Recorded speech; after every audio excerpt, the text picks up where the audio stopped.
வணக்கம் மக்களே. இன்னைக்கு நம்ம என்ன பார்க்க போறோம் அப்படின்னா இண்டெக்ஸோட அப்டேட். இன்னைக்கு நிஃப்டி 50 பார்த்தோம் அப்படின்னா -1.37% அளவுக்கு வந்து டவுன் ஆயிருக்குது. நிஃப்டி நெக்ஸ்ட் 50 -2.61% அளவுக்கு வந்து டவுன் ஆயிருக்குது. நிஃப்டி மிட் கேப் 150 -1.99% அளவுக்கு வந்து டவுன் ஆயிருக்குது. நிஃப்டி ஸ்மால் கேப் 250 இண்டெக்ஸ் -2.12% அளவுக்கு வந்து டவுன் ஆயிருக்குது. நிஃப்டி மைக்ரோ கேப் 250 இண்டெக்ஸ் -1.91% அளவுக்கு வந்து டவுன் ஆயிருக்குது.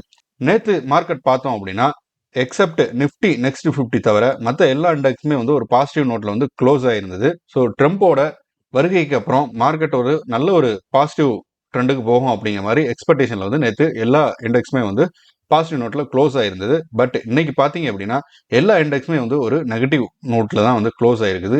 எஃப்ஐஏ அமௌண்ட் வெளியெடுக்கிறது வந்து தொடர்ந்துகிட்டு தான் இருக்குது. ப்ளஸ் வந்து ஒரு பெரிய ஒரு நெகட்டிவ் நியூஸ் வந்து மார்க்கெட்ல வந்த ஒரு காரணத்தினால தான் வந்து பார்த்தீங்க அப்படின்னா இன்னைக்கு நம்ம மார்க்கெட் வந்து டவுன் ஆயிருக்குது. செக்டார் வைஸ்ன்னு பார்க்கும்போதுமே எல்லா இண்டெக்ஸுமே வந்து பார்த்தோம் அப்படின்னா ஒரு நெகட்டிவ் நோட்ல தான் வந்து க்ளோஸ் ஆயிருக்குது. மெயினாக பார்த்தோம் அப்படின்னா நிஃப்டி ரியாலிட்டி வந்து -4.12% அளவுக்கு வந்து டவுன் ஆயிருக்குது. அதை தொடர்ந்து அடுத்து பார்த்தோம் அப்படின்னா நிஃப்டி கன்சூமர் டூரபிலிட்டிஸ் பார்த்தீங்க அப்படின்னா -4.06 அளவுக்கு வந்து டவுன் ஆயிருக்குது.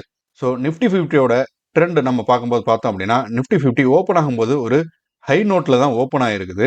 பட் அடுத்து பார்த்தோம் அப்படின்னா டவுன் ட்ரெண்ட்ல வந்து போயிருக்குது. பட் ஒரு அரௌண்ட் ஒரு 12 o'clock European market open ஆன ஒரு செஷன் அப்போ வந்து பாசிட்டிவ் நோட்ல தான் இருக்குது. இருந்தாலுமே ப்ராஃபிட் புக்கிங்கிறது வந்து தொடர்ந்து கன்யூஸாக நடந்த ஒரு காரணத்தினால எண்ட் ஆஃப் த டே பார்த்தீங்க அப்படின்னா -320 பாயிண்ட் வந்து டவுன் ஆகி 23,024 அப்படிங்கிற லெவலில் வந்து க்ளோஸ் ஆயிருக்குது. ஸோ மார்க்கெட் இன்னைக்கு பார்த்தீங்க அப்படின்னா நிஃப்டி 50 வந்து ஒரு 350 பாயிண்ட் வந்து டவுன் ஆயிருக்குது. சென்சஸ் பார்த்தீங்க அப்படின்னா ஒரு 150 பாயிண்ட் வந்து ஃபால் ஆயிருக்குது. இன்னைய ட்ரேடிங் செஷன்ல மேக்ஸிமம் வந்து செல் ஆஃப் தான் வந்து அதிகமாக நடந்திருக்குது. இதுக்கான காரணம் பார்த்தோம் அப்படின்னா இன்னைக்கு ஏர்னிங்ஸ் வந்து வந்தது வந்து அந்த அளவுக்கு எக்ஸ்பெக்டேஷன் அளவுக்கு மீட் பண்ணல. அந்த ரீசனால தான் வந்து டிக்ளைன் ஆயிருக்குது. ப்ளஸ் இந்த டிக்ளைன் மூலமா வந்து பார்த்தீங்க அப்படின்னா 7 லட்சம் கோடி அளவுக்கான இன்வெஸ்ட்மெண்ட்ஸ் வெல்த் வந்து நம்ம மார்க்கெட் வந்து நம்ம லூஸ் பண்ணியிருக்கிறோம். ஸோ நோட்டபிள் லூசர்ஸ்ன்னு பார்க்கும்போது டெக்ஸன் டெக்னாலஜி பார்த்தீங்க அப்படின்னா இன்னைக்கு 13.5% அளவுக்கு வந்து டவுன் ஆயிருக்குது. நியூஜென் சாஃப்ட்வேர் கம்பெனி பார்த்தீங்க அப்படின்னா 17% அளவுக்கு வந்து டவுன் ஆயிருக்குது. அதே சமயத்தில் ஜொமேட்டோவோட ரிப்போர்ட்டுமே வந்து பார்த்தோம் அப்படின்னா எக்ஸ்பெக்ட் பண்ண அளவுக்கு வந்து இல்லை. க்ரோத்லாம் வந்து ஸ்லோவாக தான் இருக்குது. இதுக்கு காரணமாக பார்த்தோம் அப்படின்னா அவங்களோட கோர் பிஸ்னஸில் வந்து பெரிய அளவுக்கான இம்ப்ரூவ்மெண்ட் வந்து தெரியல. அதே சமயத்தில் சுகியும் வந்து பெரிய அளவுக்கு நல்லா பர்ஃபார்ம் பண்ணியிருக்கனால அவங்களோட ப்ராஃபிட்டபிலிட்டி வந்து ஸ்ப்ளிட் ஆகுது. ஸோ அடுத்து நம்ம மார்க்கெட்டில் வரக்கூடிய அப்டேட் பார்த்தோம் அப்படின்னா நம்ம யூஎஸ் பிரசிடென்ஷியல் எலெக்ஷன் முடிஞ்சு ட்ரம்ப் வந்து அஃபிஷியலாக பிரசிடென்ட்டாக பதவியேற்றதுக்கு அப்புறம் பார்த்தோம் அப்படின்னா நமக்கு ஒரு நல்ல ஒரு நியூஸ் வரும் அப்படிங்கிற மாதிரி எதிர்பார்த்துக்கிட்டு இருந்தோம். சைனா ப்ளஸ் ஒன் ஸ்ட்ராட்டஜி வந்து எல்லா கண்ட்ரியுமே வந்து ஃபாலோ பண்ண போகிறாங்க அப்படிங்கிற மாதிரி நம்ம எக்ஸ்பெக்ட் பண்ணிட்டு இருந்தோம். ஸோ அது வந்து ஒரு வகையில் வந்து அது நடந்துகிட்டு இருந்தாலும் இன்னைக்கு வந்து பார்த்தீங்க அப்படின்னா ட்ரம்ப் வந்து நம்ம இந்தியாவுக்கு ஒரு வார்னிங் வந்து கொடுத்துருக்கிறாரு. அதாவது பிரிக்ஸ் அந்த நாடுகள்லாம் வந்து அதாவது யூஎஸ் கவர்மெண்ட்டுக்கு அப்போஸாக வந்து நியூ கரன்சிஸ் வந்து உண்டு பண்ணணுங்கிற மாதிரி ரஷ்யா, சைனா ப்ளஸ் இந்தியா எல்லாமே வந்து சேர்ந்து ஒரு முயற்சி எடுத்துக்கிட்டு இருக்காங்க. ஸோ இது வந்து நடந்துச்சு அப்படின்னா அது யூஎஸ் கவர்மெண்ட்டுக்கு வந்து ஒரு பெரிய டிராபேக்காக வந்து இருக்கும். ஸோ அதை எதுக்கணுங்கிற ஒரு பட்சத்தில் வந்து ட்ரம்ப் வந்து என்ன சொல்லியிருக்கிறாங்கன்னா பிரிக்ஸ் நாடுகள் எல்லாத்துக்குமே வந்து 100% சாங்ஷன், அதாவது 100% வரி விதிக்கப்படும் அவங்க நாட்டில இருந்து யூஎஸ்க்கு பொருளை வந்து இம்போர்ட் பண்ற பட்சத்தில் அப்படிங்கிற மாதிரி சொல்லியிருந்தாரு. ஸோ இதில் இன்க்ளூடிங் இந்தியாவும் சேர்த்து சொன்ன ஒரு ரீசனால தான் வந்து பார்த்தீங்க அப்படின்னா இன்னைக்கு மார்க்கெட் வந்து ஒரு ப்ராஃபிட் புக்கிங்கிறது வந்து நடந்திருக்குது. ஏன்னா ட்ரம்ப் வந்து அதை சொன்னால் கண்டிப்பாக செஞ்சிருவாரு அப்படிங்கிற ஒரு பயத்தில் இன்னைக்கு இன்வெஸ்டர்ஸ்லாம் வந்து மார்க்கெட்ல இருந்து அமௌண்ட்டை வெளியே எடுத்துருக்கிறாங்க. இருந்தாலுமே நம்ம முன்னாடியே சொன்ன மாதிரி எல்லா நாடுகளுமே வந்து கோவிட்டுக்கு அப்புறம் வந்து சைனா ப்ளஸ் ஒன் ஸ்ட்ராட்டஜி வந்து எடுத்திருக்கிறாங்க. ஸோ அந்த வகையில் பார்த்தோம் அப்படின்னா இந்தியாவோட எலக்ட்ரானிக் செக்டார் பார்த்தீங்க அப்படின்னா ஒரு நல்ல ஒரு பூமை ஏற்படுத்துறதுக்கான ஒரு வாய்ப்பு இருக்கு.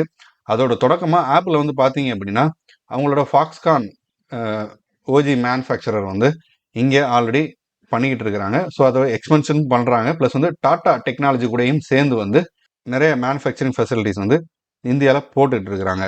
ஸோ இது மூலமாக வந்து பார்த்தோம் அப்படின்னா நல்ல ஒரு நிலைமை இருக்குது. அதே சமயத்தில் ட்ரம்ப்புக்கு இது வந்து செகண்ட் டேர்ம் வந்து யூஎஸ் பிரசிடெண்ட்டாக வந்து பதவி இருக்கிறாரு. ஸோ நம்ம கவர்மெண்ட் வந்து யூஎஸ் கவர்மெண்ட்டை கூட ஒரு நல்ல ரிலேஷன்ஷிப் வந்து வச்சுக்கணும் அப்படிங்கிறது தான் இவங்களோட ஸ்ட்ராட்டஜியாக வந்து இருக்க போகுது. ப்ளஸ் வந்து சைனா ப்ளஸ் ஒன் ஸ்ட்ராட்டஜிங்கிறது வந்து இந்தியாவுக்கு குளோபலாகவே ஒரு கீ பிளேயர் ரோலை வந்து உண்டு பண்ணி கொடுக்கும் அப்படிங்கிறதான் வந்து தகவலாக வந்து இருக்குது. என்னதான் இந்த மாதிரி சைனா பிளஸ் ஒன் ஸ்ட்ராட்டஜின்னு இருந்தாலுமே மார்க்கெட் வந்து ஃபர்தராக வந்து ஒரு பயத்தின் காரணமாக டவுன் ஆகிட்டு தான் இருக்குது. இந்த டவுனுங்கிறது வந்து இந்த நியூஸ் பேசிஸில் டவுன் மாதிரி இருந்தாலும் மார்க்கெட் வந்து இப்பயுமே கூட பி ரேஷியோ வச்சு எல்லாம் பார்க்கும்போது நம்ம ஓவர் வேல்யூவேஷனில் தான் இருக்கிறோம். மைக்ரோ கேப் ஆகட்டும், ஸ்மால் கேப் ஆகட்டும், நிறையா கம்பெனிஸ் வந்து ஏர்னிங் ரிப்போர்ட்டே ஒன்றுமே கொடுக்காமலும் அப் ட்ரெண்டுக்கு போயிட்டு இருக்கிறத நம்மளால் பார்க்க முடியுது. ஸோ ஸ்டாக் மார்க்கெட் வந்து இன்னும் மேனிப்புலேட் பண்ணிட்டு தான் இருக்கிறாங்க இன்ஸ்டிடியூஷனல் ட்ரேடர்ஸ்லாம் வந்து. ஸோ அந்த காரணத்தினால தான் வந்து நம்ம மார்க்கெட் வந்து ஓவர் வேல்யூவேஷனில் இருக்குது அப்படிங்கிறத வந்து நம்மளால் உறுதியாக சொல்ல முடியும். ஸோ அடுத்து எஃப்ஐஐ அண்ட் டிஐ ட்ரேடிங் ஆக்டிவிட்டியில் பார்க்கும்போது டிஐஎஸ் பார்த்தீங்க அப்படின்னா இன்னைக்கு 14,355 கோடி அளவுக்கான ஸ்டாக்ஸ் வந்து பை பண்ணியிருக்கிறாங்க. 10,885 கோடி அளவுக்கான ஸ்டாக்ஸ் வந்து செல் பண்ணியிருக்கிறாங்க. நெட் வேல்யூன்னு பார்க்கும்போது இன்னைக்கு 3,500 கோடி வந்து மார்க்கெட்டில் டிஐஎஸ் வந்து இன்வெஸ்ட்மெண்ட் வந்து பண்ணியிருக்கிறாங்க. அடுத்து எஃப்ஐஐ அண்ட் எஃபிஐ ட்ரேடிங் ஆக்டிவிட்டின்னு பார்க்கும்போது இன்னைக்கு அவங்க 9,983 கோடி அளவுக்கான ஸ்டாக்ஸ் வந்து பை பண்ணியிருக்கிறாங்க. 15,903 கோடி அளவுக்கான ஸ்டாக்ஸ் வந்து செல் பண்ணியிருக்கிறாங்க. நெட் வேல்யூன்னு பார்க்கும்போது இன்னைக்கு நெகட்டிவ்ல 5,920 கோடி அளவுக்கான அமௌண்ட் வந்து மார்க்கெட்ல இருந்து வெளியே எடுத்திருக்காங்க. ஸோ எஃப்ஐஐ வந்து அமௌண்ட்டை வெளியெடுக்குங்கிறது பார்த்தோம் அப்படின்னா கன்யூஸாக வந்து தொடர்ந்துக்கிட்டு தான் இருக்குது. ஸோ இது வந்து ஒரு 35 ட்ரேடிங் செஷனாகவே வந்து அமௌண்ட் அவுட்ஃப்ளோங்கிறது வந்து இருந்துக்கிட்டு தான் இருக்குது. எக்ஸப்ட் இந்த ஜனவரி 2ஆம் தேதி ட்ரேடிங் செஷனை தவிர எஃப்ஐ வந்து அமௌண்ட் வெளியே அவுட்ஃப்ளோங்கிறது வெளியே போயிட்டு தான் இருக்குது. ஸோ 14ஆம் தேதியிலிருந்தே வந்து பார்த்தோம் அப்படின்னா டிஏஎஸ் அண்ட் எஃப்ஐஎஸோட கம்பேர் பண்ணும்போது நெட் வேல்யூங்கிறது வந்து மைனஸில் தான் போயிட்டு இருக்குது. இன்னைக்கு தான் வந்து ஹெவியாக பார்த்தோம் அப்படின்னா இன்னைக்கு அவுட்ஃப்ளோங்கிறது நிறையா நடந்திருக்குது. இதுக்கு குறிப்பாக காரணம் பார்த்தோம் அப்படின்னா முன்னாடி சொன்ன மாதிரி ட்ரம்ப் எந்த சமயத்தில் என்ன செய்வாங்கிறது ஒரு தெரியல அப்படிங்கிற ஒரு காரணத்தினாலையும் ப்ளஸ் வந்து இது வந்து Q3 ஏர்னிங் ரிப்போர்ட் வரக்கூடிய காலகட்டம். ஸோ கம்பெனிகளில் வந்திருக்கக்கூடிய ஒரு ஏர்னிங் ரிப்போர்ட்டுங்கிறது வந்து சாட்டிஸ்ஃபையாக இல்லை அப்படிங்கிற ஒரு காரணத்தினாலையும் வந்து எஃப்ஐஎஸ் வந்து கண்டினியூஸாக வந்து ப்ராஃபிட் புக்கிங்கிறது வந்து பண்ணிட்டு தான் இருக்காங்க. ஸோ அடுத்து நம்ம top 5 gainers and top 5 losers பார்த்தோம் அப்படின்னா இன்னைக்கு நிஃப்டி 50ல டாப் 5 கெய்னர்ஸ் பார்த்தோம் அப்படின்னா Apollo hospital, Tata consumers, BPCL, Shriram finance, JSW steel இதெல்லாம் வந்து டாப் 5 கெய்னர்ஸாக இருக்கிறாங்க. டாப் 5 லூசர்ஸ் பார்த்தோம் அப்படின்னா trend, NTPC, Adani port, ICICI bank, Adani enterprises இதெல்லாம் வந்து டாப் 5 லூசர்ஸாக வந்து இருக்கிறாங்க. நிஃப்டி நெக்ஸ்ட் 50ல டாப் 5 கெய்னர்ஸ் பார்த்தோம் அப்படின்னா ஒரே ஒரு கம்பெனி மட்டும் தான் கெய்னராக இருக்குது இன்னைக்கு, அது IOC 0.51% அளவுக்கு வந்து இன்னைக்கு அப்பா இருக்குது. இதுக்கு காரணமாக நம்ம பார்த்தோம் அப்படின்னா ட்ரம்ப் ஆல்ரெடி வந்து அவர் வந்து இவி வெஹிக்கிள்ஸ் அந்த ஃபியூலில் அவர் நம்புறதை விட ஃபாசில் ஃபியூல்ஸ் அதாவது ஆயில் பேஸ் பண்ண ஃபியூல்ஸ் தான் வந்து அவர் ரொம்ப முக்கியத்துவம் கொடுப்பாரு. ப்ளஸ் வந்து நம்மளோட டாலர் விலையும் வந்து ஸ்லைட்டாக வந்து குறைஞ்சிருக்குது அகைன்ஸ்ட் ரூபாய்க்கு எதிராக. அந்த ரீசனால வந்து இன்னைக்கு IOC வந்து ஸ்லைட்டாக ஒரு நல்ல பர்ஃபார்மன்ஸ் வந்து கொடுத்துருக்குது.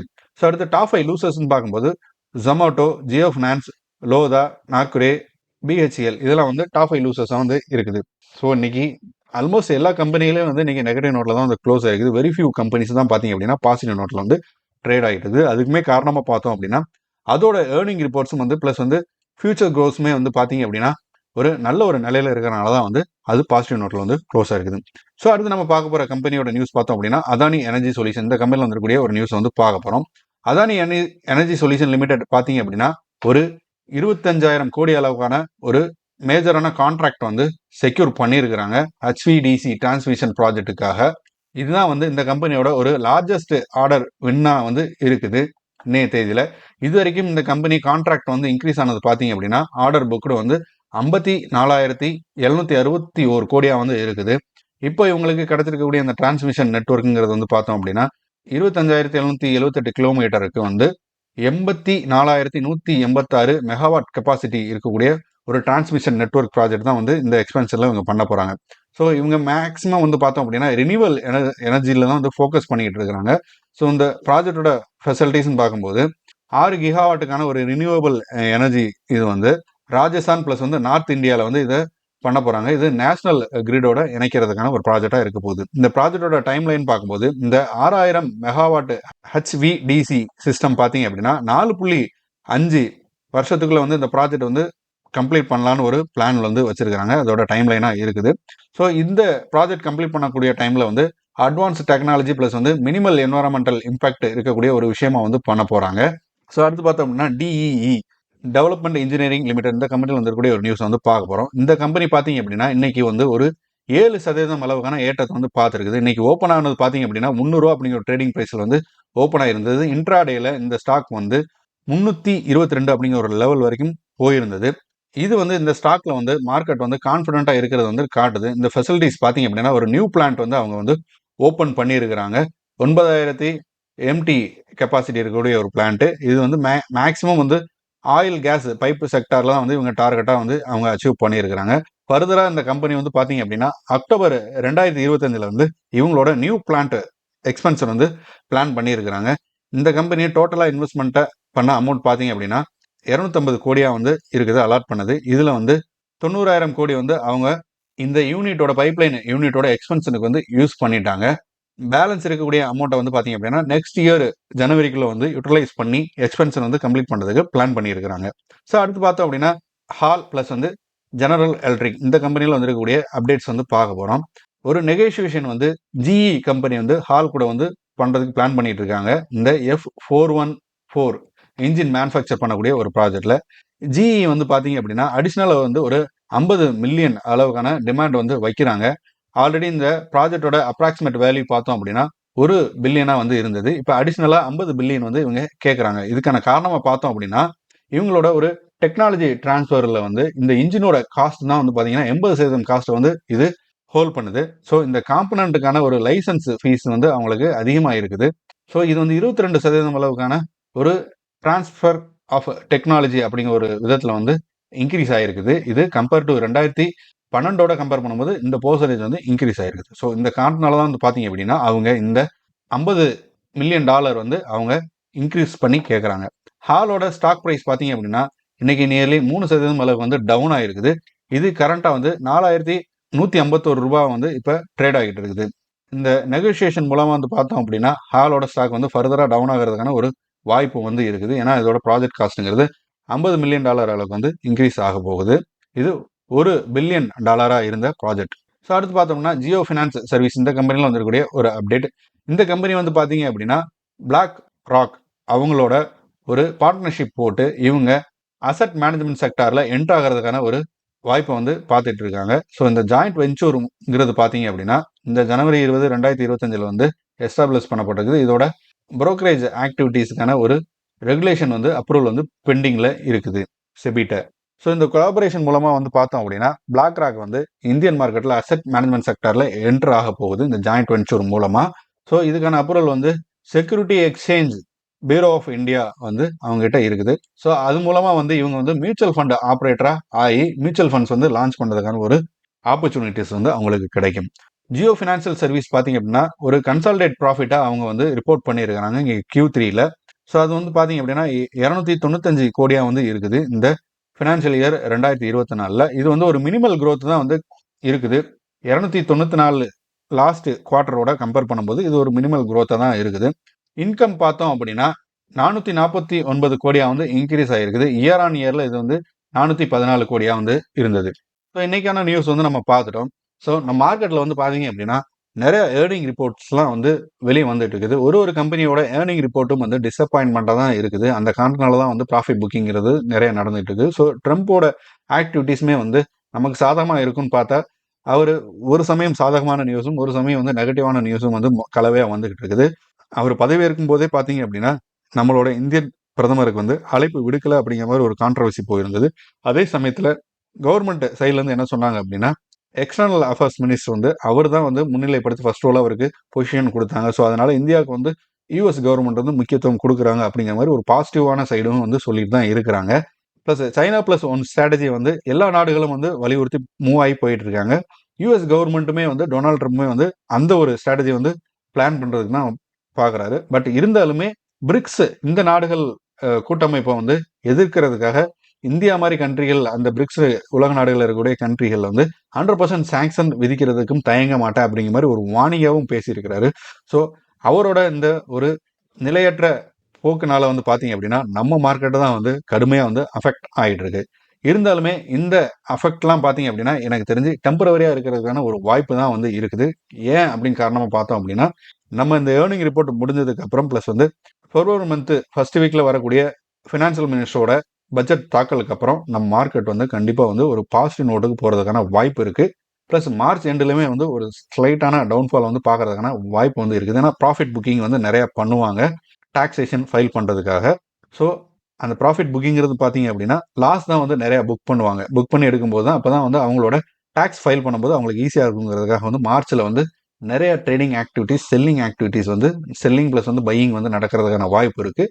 அதில் சில ஸ்டாக்ஸ்லாம் வந்து டவுன் ஆகிறதுக்கான வாய்ப்புமே வந்து அதிகமாக இருக்குது. ஸோ மார்க்கெட்டில் வந்து கன்யூஸாக வந்து டவுன் ஆகிட்டு தான் இருக்குது, டவுன் ட்ரெண்டில் தான் போயிட்டு இருக்குது. அடுத்தடுத்து சப்போர்ட் உடச்சி இப்போ 23,000 அப்படிங்கிற லெவலில் இருக்குது. ஃபர்தராக இது உடச்சி போகிறதுக்கான 22,200 அப்படிங்கிற ரேஞ்சுக்கு போகிறதுக்கான வாய்ப்பு தான் வந்து அதிகமாக இருக்குது. இது நம்ம ரொம்ப நாளாக சொல்லிட்டு இருக்கோம். கண்டிப்பாக அதுக்கு போகிறதுக்கான வாய்ப்பு தான் வந்து இருக்குது.